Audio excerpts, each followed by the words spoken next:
You know, everybody has a different temperament and personality, and it's something that has to be developed, you know, over a period of time. We all must deal with that dark side of our nature, the positive side of our nature, and it isn't that it ever gets done or finished, but that we should suppress those things that would cause us trouble, not only within ourselves, but cause us trouble with someone else. You're not aware of that conflict going on. Because conscious attention doesn't need ordinarily to focus upon it. And so you don't get involved, and you're not anxious about what party is winning and what party is losing. They're keeping up a kind of balance. It's a spiritual battle, and it's taken people thousands and thousands of years to figure this out. You can find that and just look inside. Inadequacy, weakness, susceptibility to temptation, narcissism, pride, envy, revenge, resentment, frustration, lack of faith, all of that. So we spend a lot of our energy, a lot of our time, a lot of our work and our thoughts on how much stuff can I get, how much can I accumulate. And the problem that comes up with this is that if you believe that you are what you have, if you really believe that, so we have a, almost like a dilemma. If I am what I have, then when I don't, I'm not.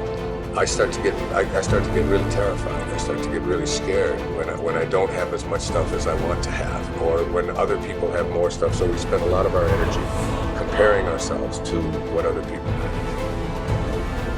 Jump on the positive side of whatever you want. See if you can't help out in this warfare, in this push-shove match. That's the key. That's why the old wise man said, we must learn to love and hate. So underline that. You must learn to love and hate. And the illustration he used was, you must learn to love good and hate evil. But the major key to your and my future, the major key to you and mine being able to put our lives together, to get up and move forward, the major key to creating the next greatest version of ourselves and looking out for our families and improving our lives and our community. The major key is you. It's me. It's all of us. We have to decide that we're going to take responsibility.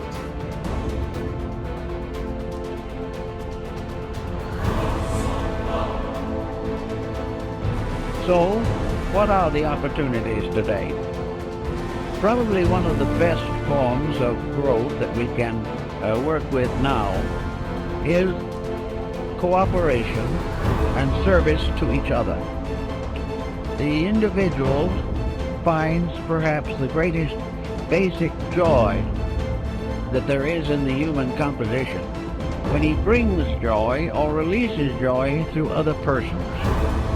One of the simplest things we can do is to plan a program of helpfulness, a program of not thinking about ourselves, but earning the respect, admiration, confidence, and affection of other people. It is something to look back quietly upon a good deed that has brought security to another. And this type of backward looking is probably the most cheerful as possible. So service to others. If you do not know what to do, help someone in desperate trouble. Forget being deprived of a few hours of television or being requested to turn away from some ordinary leisure that you have planned. But try to see what you can do to help other people. Now, if you have special trained abilities in these matters, there are many opportunities that open themselves to the person who really wants to help. If you have music as a background and have the abilities, find some young people who want music and cannot afford it. And instead of sitting around gossiping or answering phone calls, take these young people and try to educate them or help them in their musical lessons. If you are in business, take young people who need business training. They will not get proper training in school, but they can get it from someone who has been through it and knows what is right and knows what should occur and what should not occur. Everyone can do something, and out of the best they have done themselves, share with another. Then there are things you can do for yourselves. If you are not in a position or do not feel equipped to work with other people, then work with yourselves. Develop those faculties and powers which are not functioning properly today. Look over your own life and see what your mind is doing. Is your mind growing? Or is it just heaping up one prejudice on top of another? Watch your thoughts and see whether or not you're instinctively criticizing things you do not understand, or have developed powerful prejudices which interfere with justice and judgment. Look over your own nature and then go to work on the problem that you find needs attention.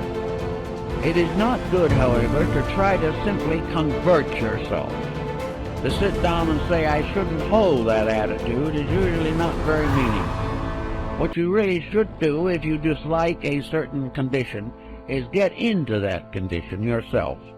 Move in on it and find out why people think the way they do. Instead of criticizing from some set point within yourself, find out why other people are not more successful in their judgments. I know a number of persons who have simply gone into various walks of life which are not their own in order to find out how other people really live. And it is almost certainly an eye-opener. If you do not wish to go through all this, it then is the best attitude you can have is to believe firmly that every individual is doing the best he can for what he is. And it is always important to try to estimate what he is and help him to become better.